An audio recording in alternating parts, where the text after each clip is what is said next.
All right, now that we've written a little bit of PyTeal, let's try compiling it and deploying it to our sandbox and see what it looks like. So we'll just quickly comment out that line. It's not doing anything.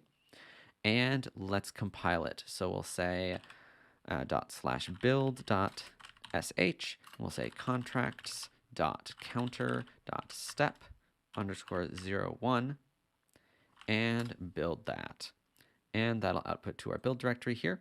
And let's check out our approval.teal file. And before we do that, let's confirm what our intuition is about what this program should be doing.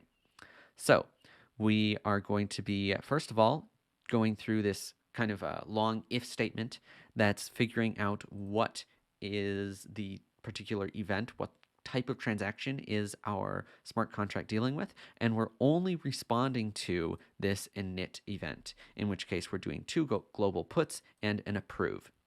All right, got that? And let's check out the teal.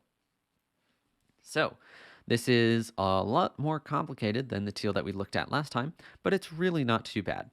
So the first thing we're doing is pushing the application ID onto the stack and the integer 0. Then we'll see if they're equal to each other. And if they are equal to each other, we jump to this label here. And if we figure out what that one is, we push the byte string or the byte slice counter onto the stack, the integer 0, and perform this global put operation. That's going to put 0 into the counter slot. And we're going to put the transaction sender into the owner slot here, and then return 1, which is true. The transaction succeeds. And if we scroll back up here, we see for all of these other comparisons, for delete application, for update application, if we take a look at those labels, they all just return 0, 0, 0. So that's fail, fail, fail. So currently, this smart contract will only support that initialization transaction. All right, let's actually put this to the test. And we'll do this by opening up another terminal here and changing over to our sandbox. And inside of our sandbox, we want to say sandbox, enter algo d. And that's going to put us inside of our Docker container. And if you remember from the first video, we set up a volume binding between our Docker container and our project folder, so we can check that that's working right there. And we can see that we have all of our project files here inside of our Docker container as well. So we have built our approval and clear teal files. Now let's deploy them. Before that, we're going to say goal account list and pop this address, this very first one here, into an environment variable for easy use later. I'm just going to call it 1 right there. And now let's deploy this contract. So we can deploy a contract by saying goal app create. Then we have to specify the app creator, which in this case will be that very first address that we just popped into that environment variable. And then we have to specify the two halves of the program, the approval program and the clear program. So we did that by saying -- approval program, and that will be in data build approval.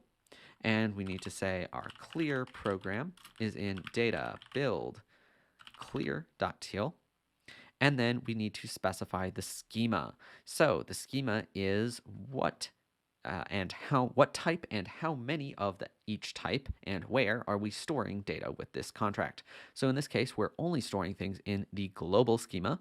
We're storing 1 byte slice and 1 int. So we'll specify that like so. Global byte slices is 1. Global ints is 1. Local byte slices is 0, and local ints is also 0. And press enter, and let's see what it does. So we have this transaction pending, and it should deploy any minute now. There we go. Created app with app index 1. So that's the first app on our sandbox. Yay. Let's check it out. Let's say goal app info and specify that app ID, app-id1. That'll give us a little bit of information about this app. So we have this application account. Let me just bring this up a little bit so we can read a little more. All right, so we have an application ID of 1, an application account. That's where we can send algos to, and the smart contract can send algos from that account. We have the creator listed here, approval hash, some other things, and the schema, the global byte slices, global integers. Everything is just how we specified it. Perfect.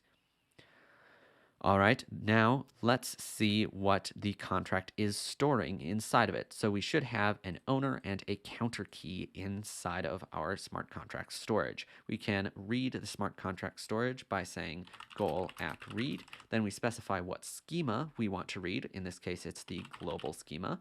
And then we specify what apps storage we want to read. So that's app ID of 1.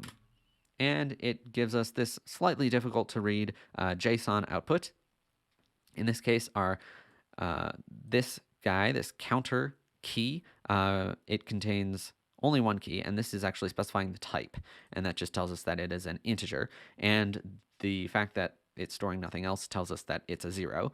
And then the second one, owner, the type is 1, which means byte slice, and this is the value, and you can see it's rather difficult to understand what's going on there. So we have this useful flag called guess format, and that will format it as an Algorand address.